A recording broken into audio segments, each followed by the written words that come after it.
የኤርትራ ዝርያ የሆነ በመላእክቶች አገልግሎት ይነሳል ብዬ ተናገርኩ። ቀውስ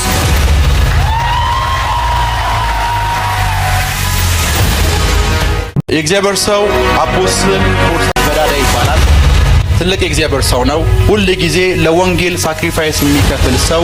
ስልኩን ሄሎ ካለ ሰዓት ጀምሮ ማልቀስ ነው የጀመርኩት። ባሰብኩት ቁጥር እንባዬን ይመጣውና ልቤንም ኤቭሪቲንግንም ሁሉ ነገሬን የሚያሸንፈዋል። ምጸልይልኝ ነገር 6 ወር ሳይሞላ ከዚህ መውጣት አለብኝ። ታው ስለ ገንዘብ አንተ ራሱ ታወርዳለህ።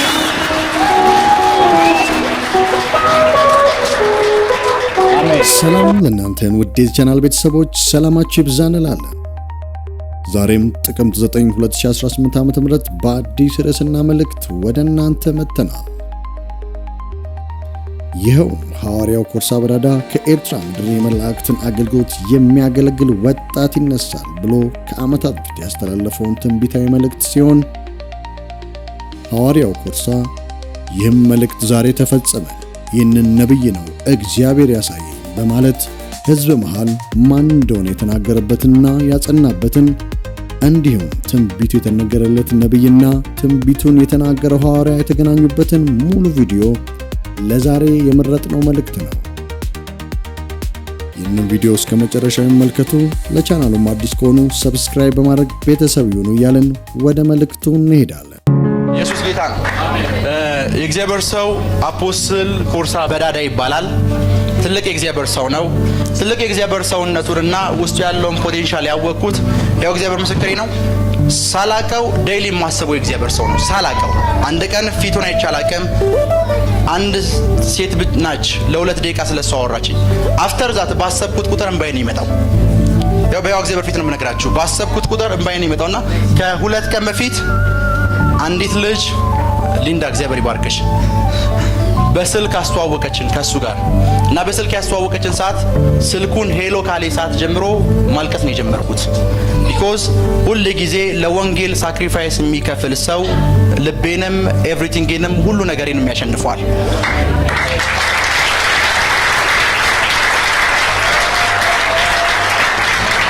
እና ለወንጌል ሁሉንም አይነት ሳክሪፋይስ ሁሉንም አይነት መከራ የተቀበለ ፐርሰን ነው።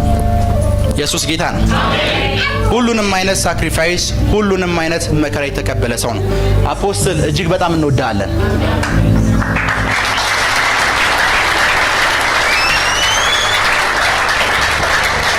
ከጧት ጀምሮ እስከ 11 ሰዓት ተኩል ፕሮግራም ነበረውና ሳወራው እኔም እያወራው ስቅስቅ ብዬ ነው ማለቅሰው ሳያቀኝ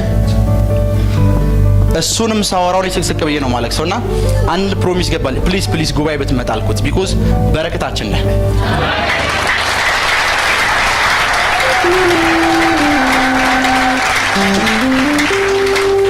ተስፋ እንዳንቆርጥ ከሚያደርጉን ነገሮች አገልግሎትን በተመለከተ ወደፊት እንድንናመድ ከሚያደርጉን ነገሮች አንዱ እንደ ደመና በዙሪያችን ያላችሁልን እናንተ ናችሁ። ፍቃድ ከሆነ ጉባኤውን አንዴ ቀን መባረክ ትችላለህ። ደስ ያለህን ነገር ማለት ትችላለህ። ማይክሮስታይንሽ ክብር ለኢየሱስ ይሁን። እንግዲህ እንደ ሰውነት አይደለም ድምጽ ትንሽ ወፈርላ። ክብር ለኢየሱስ ይሁን። በጣም ደስ ብሎኛል። ልክ ፕሮግራሙን እንደጨረስን እንዳጋጣሚ ከኔ ጋር የነበሩም እዚህ ነው አሉ። እንደጨረስኩ ነው እንግዲህ ተነስቼ ወደዚህ የመጣሁት። በጣም አንድ ነገር ልንገራችሁ። ልክ እሱን ሰላም ከማለቴ በፊት ምክንያቱም መናገር አለብኝ። አንዳንዶቻችሁ ላታቁን ትችላላችሁ። ከኢትዮጵያ ውጪ ግን አፖስትል ኮርሳ ማቆ ሰው የለም። እኔ የትም ጉባኤ ሄጄ አላቅም። እግዚአብሔር ፊት ነው የምነግራችሁ። የትም ቸርች ሄጄ አላቅም። ፓስተርም ያቁኛል። ክብር ለኢየሱስ ይሁን። በጣም እጄ መገልገል እፈልጋለሁ። ሚዲያን የከፈቱ ሰዎች ማይድ እፈልጋለሁ። ግን እግዚአብሔር ፊት ነው የምነግራችሁ። ራሴ ነው የምነግራችሁ። የትም ቦታ እንድሄድ ጌታ ፈቅዶልኝ አያውቅም።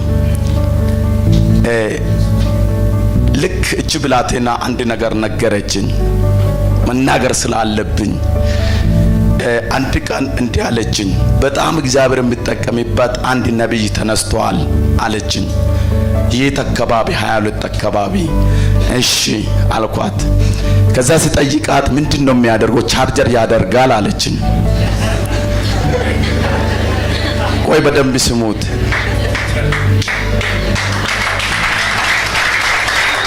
እኔ ያልኩም ነው የምነግራችሁ በእግዚአብሔር ፊት ቆሜ። እኔ ደግሞ ሞባይልን አንስቼ ካርድ ሞላለሁ አልኩት። ይሄ ነው አገልግሎት ነው። ብር ያወርዳል አለችኝ። እኔ ደግሞ ትራንስፖርት ውስጥ ገብቼ መላኩን ልክ ያስከፍላለሁ አልኳት።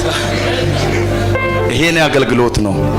በመጨረሻ ላይ ልቤን ነካ ነገር ነው የምነግራችሁ። የምፈልገው ኢየሱስን ቃል ገባልኝ።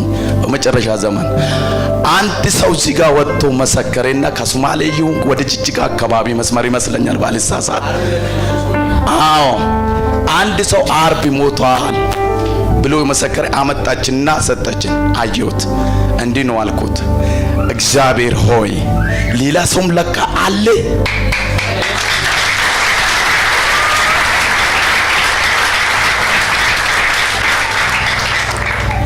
እግዚአብሔር ፊት ነው የምነግራችሁ። በጣም ልቤ ቀለጠና ሌሊቱን በእግዚአብሔር ፊት ዛሬ ፕሮግራም አለን። እሱንም እየጸለኩ እግዚአብሔር ምን ልበለው ስለ ኢያሱ ምዕራፍ 1 ነው ጌታ ነገረኝ። ፕሮፌት ስላንተ ሁለተኛ ነገር ዛሬ ከዙራ ማለት ነው ከዚህ አየር ላይ መበተን የሚገባ ይበተናሉ። እሱን እጸልያለሁ። ሶስተኛ ነገር ደግሞ የምጸልይልህ ነገር 6 ወር ሳይሞላ ከዚህ መውጣት አለብህ።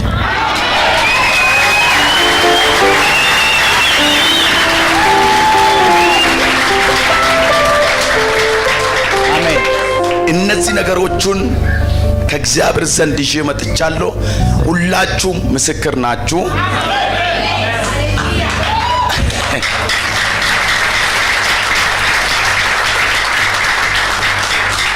ኢያሱ ምዕራፍ 1 አንድ ሰው ቶሎ ብለው የሚያነብልን ሰው ፈጣን ሰው ቢያነብልን ደስ ይለኛል። ምክንያቱም መልእክቱ ስለሆነ ልሰብኩ አይደለም ተሰብኳል። ቅድም በጣም ልብን የሚነካ ነገሮች አሉ። ተስፋ መቁረጥ ቢሆን እኔ ነኝ የሚቆርጠው። ቅድም ፕሮፌት እንደተናገረ አሁን ባወራችሁ ሰዓት የለንም። ብዙ ተስፋ የሚያስቆርጡ ነገሮች በህይወቴ ላይ አልፈዋል። በሚሄድበት ምድር እሱ የመሰከረበት ምድር ላይ እኔ ሞቷል ብሎ ለ7 ቀን ልብሴን ከኔ ላይ ወስዶ ሄዱበት ምድር በ7ኛ ቀን ኢየሱስ መጥቶ ተነስ ገና ትሰራለህ ያለ ምድር ነው።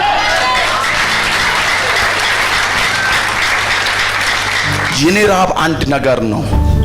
ምንድነው ብላችሁ ካሰባችሁ ያው እግዚአብሔር ፊት ነው የምነግርህ። እንዳትቆርጥ ካሜራማን ይሄን ነገር ለዓለም ሁሉ እንድታስተላልፍ እፈልጋለሁ።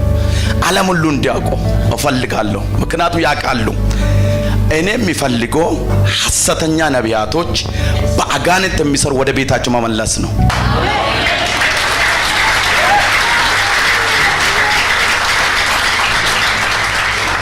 እስከ ዛሬ ድረስ ተደብቄ ያለውበት ምክንያት እስከሚጨርሱ ነው። ጥቂት ዘመናቶች ከ22 እሱ ተነስቷል። ካራይ ነው ያለው።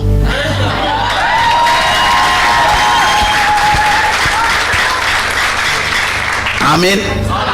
እውነት ትፈልጋላችሁ? እስቲ እጆቻችሁ።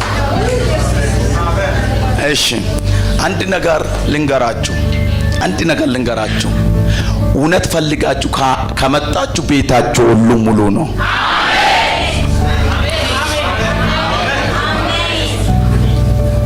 ከዛ እግዚአብሔር እንዲህ አለን፣ ፕሮፌት አንተ አሁን ጀመርክ እንጂ ቅድም እንዳልኮ ገና ጀመርኩ። እግዚአብሔር ያሳየኝ በፈረቃ በሚሊዮን የሚቆጠሩ ሰዎች ሲሰበሰቡ ነው። አየህ? አሜን።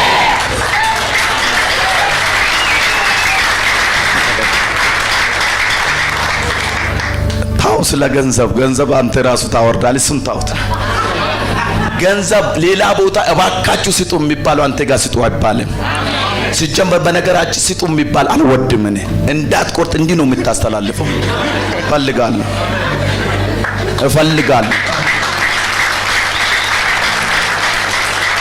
አንተ ጋር ገንዘብ እባክህ ተቀበለን ከእጃችን ብሎ ነው የሚመጡት። ስለዚህ እኔ እዚህ ለመናገር የምፈልገው በትክክል ለኢትዮጵያ ለአፍሪካ ብቻ ሳይሆን ለዓለም እግዚአብሔር ያስነሳ ሰው ነው።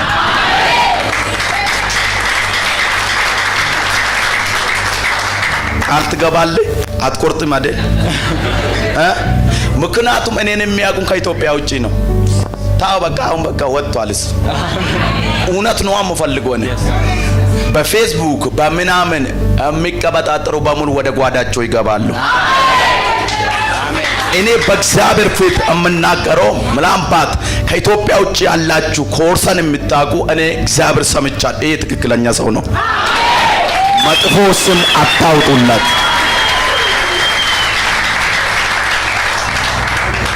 ገንዘብ ማውረድ እኮ ምን አለ ገና እኮ ይኸውልህ የመላእክቶች አገልግሎት እኮ ገና ታገለግላለህ።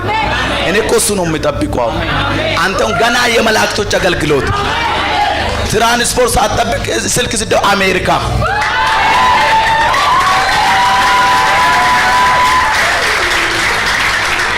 ይሄን እጸልይላለሁ።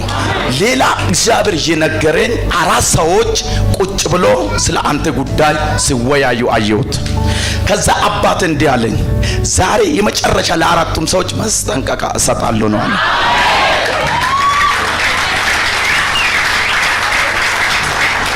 አራቱም ሌሊት ከባድ ህልም ያልማሉ። ከአራቱም 2ቱም ያለቀሱ ንስሐ ይገባሉ፣ 2ቱም ግን ይሸኛሉ።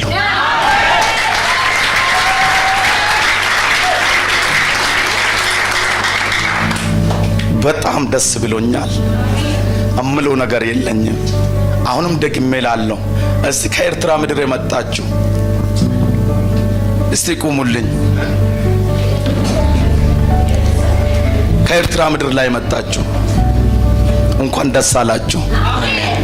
እሺ ኤርትራ ምድር ላይ በነበርኩበት ሰዓት የኤርትራ ዝርያ የሆነ በመላእክቶች አገልግሎት ይነሳል ብዬ ተናገርኩ። ቀን የነበራችሁ ነበሩ። አባዬ የአስቴር አባት ነበሩ አይደል? ይኸው እሱ ነው።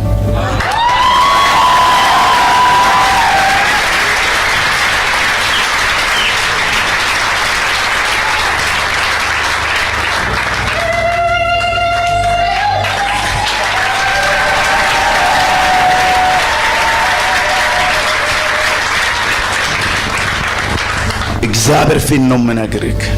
ኢየሱስ ለኔ ሁሉም ነው። እንዴት ብዬ እንደምነግርህ አላውቅም። እንደዚህ ስታውን ወጣት ነኝ፣ ግን እድሜ ግማሹን ጨርሻለሁ። 22 ዓመት በጌታ ቤት ጨረስኩት ምንም በሌለበት። ይሄ ሰው እናንተ ያያችሁ የመላእክቶች አገልግሎት ያገለግላል። ቆይ ስሙኝ፣ በሚዲያ የምትከታተሉ ሰዎች እኔ አፖስትል ኮርሳ ነኝ። ስሙት። ፕሮፌት ሚራክል የመላእክቶች አገልግሎት ያገለግላል። ከቻላችሁ ኑና ተጠቀሙ፣ ካልቻላችሁ አፋችሁ ዝጉ። ውድ ተመልካቾቻችንና አድማጮቻችን ለዛሬ ይዘን የመጣነው መልእክት ይህን ይመስል ነበር። በሌላ አዲስ መልእክት በሚቀጥለው እስክንገናኝ ድረስ ሰላም ለእናንተ ይሁን። መልካም ጊዜ፣ መልካም ቆይታ።